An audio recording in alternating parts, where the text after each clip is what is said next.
حضرت سلیمان الجزولی فرماتے ہیں کہ ایک مرتبہ میں جنگل سے گزر رہا تھا کہ نماز کا وقت ہو گیا، مجھے وضو کی حاجت پیش آئی اور وہاں پہ مجھے کنواں ملا۔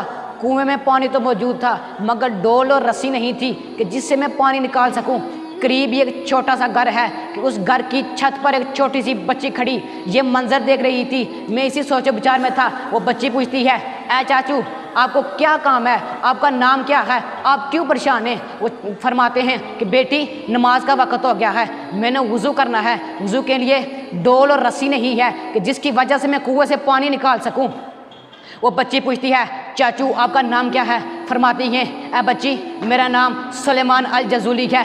وہ بچی فرماتی ہے، سلیمان الجزولی کہ جس کے شہرت کے ڈنکے مصر میں بج رہے ہیں لیکن حالت یہ ہے کہ کنویں سے پانی بھی نہیں نکال سکتے۔ وہ حیران ہو جاتے ہیں، پوچھتے ہیں، اے بچی اب ڈول اور رسی نہیں ہے کہ جس سے میں پانی نکال سکوں۔ وہ قریب چھت پر بچی کھڑی ہوتی ہے، وہاں سے اپنا لعاب یعنی تھوک مبارک پانی کے اندر پھینکتی ہے۔ ابھی اس کا لعاب پانی کے اندر نہیں جاتا، پہلے پانی باہر گرنا شروع ہو جاتا ہے۔ وہ سلیمان الجزولی حیران ہو جاتے ہیں، پوچھتے ہیں، اے بچی اتنی چھوٹی سی عمر میں تجھے اتنا بڑا مقام کیسے حاصل ہوا؟ وہ بچی فرماتی ہے، اے چاچو میری عمر کا نہ دیکھ بلکہ اس عمر میں اتنے بڑے کام کو دیکھ۔ چاچو پوچھتے ہیں، اے بچی تجھے یہ مرتبہ کہاں سے حاصل ہوا؟ وہ فرماتی ہے کہ میں نبی رحمت صلی اللہ علیہ وسلم کی ذات پر دن رات درود و سلام پڑھتی رہتی ہوں۔